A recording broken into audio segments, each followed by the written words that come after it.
Hello everyone, welcome to my channel. Keep it simple but significant. I am your host Sasi. Let us start today's discussion. The National Development Council includes what? National Development Council include करता है किसको? तो ये include करता है Chief Minister of all states. Answer is B. National Development Council या इसको कहा जाता है राष्ट्रीय विकास परिषद. ये एक apex body है for decision making on development matters in India. और इसमें इंक्लूड होते हैं कौन कौन से. ये प्रिसाइडेड बाय मतलब अध्यक्षता इसकी की जाती है प्राइम मिनिस्टर के द्वारा. एंड इसमें होते हैं prime minister, union cabinet minister और चीफ मिनिस्टर सारे स्टेट्स के, और यूनियन टेरिटरीज के जो रिप्रेजेंटेटिव होते हैं वो भी इसमें इंक्लूड होते हैं.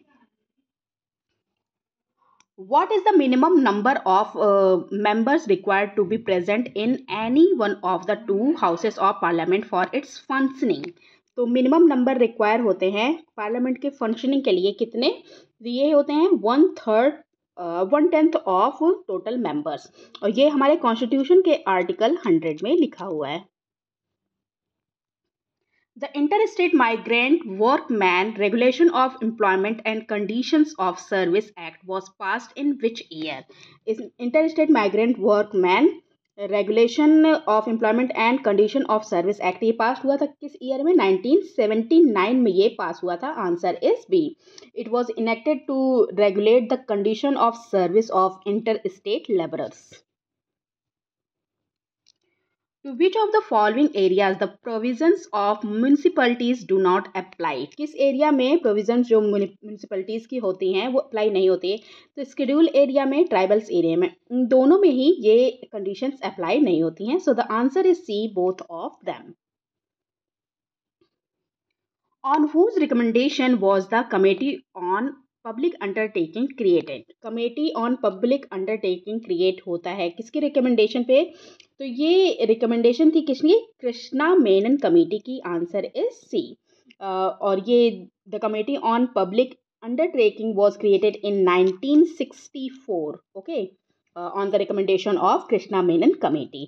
पहले बिगिनिंग में इसमें 15 मेंबर्स थे, जिनमें से लोकसभा और राज्यसभा से मेंबर थे, 10 लोकसभा से, 5 राज्यसभा से.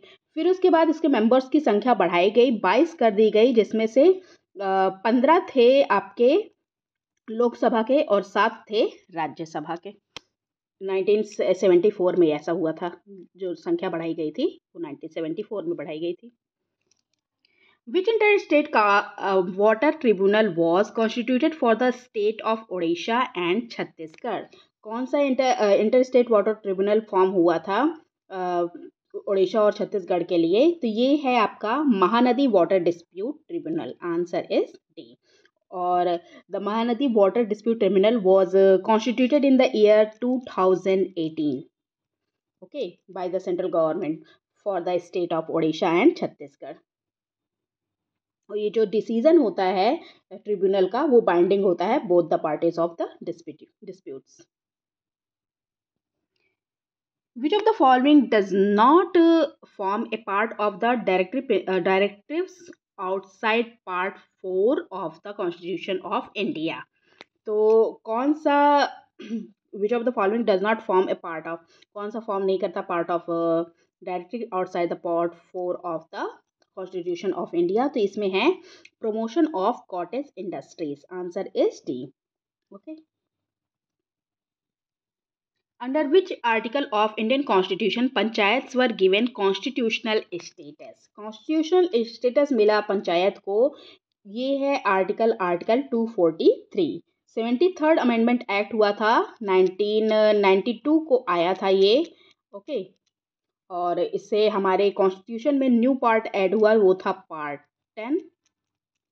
और इसमें पंचायत को कवर किया गया आर्टिकल 243(2) से 43(o) तक.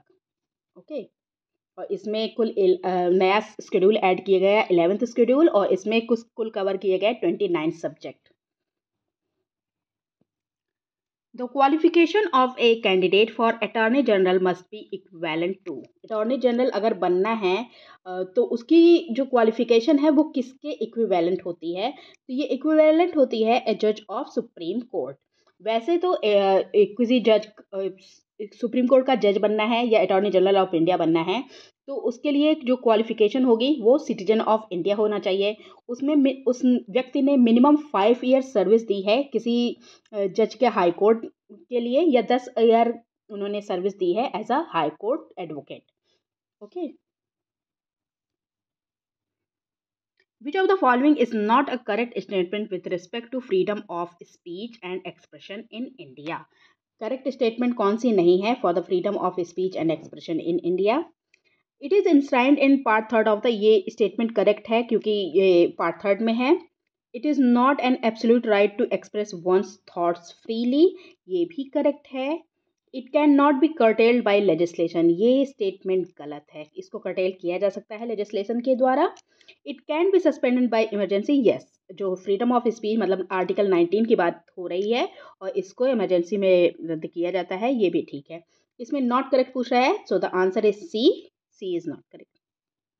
That's all for today. If you like my video, please do like, comment, share and subscribe. Thank you.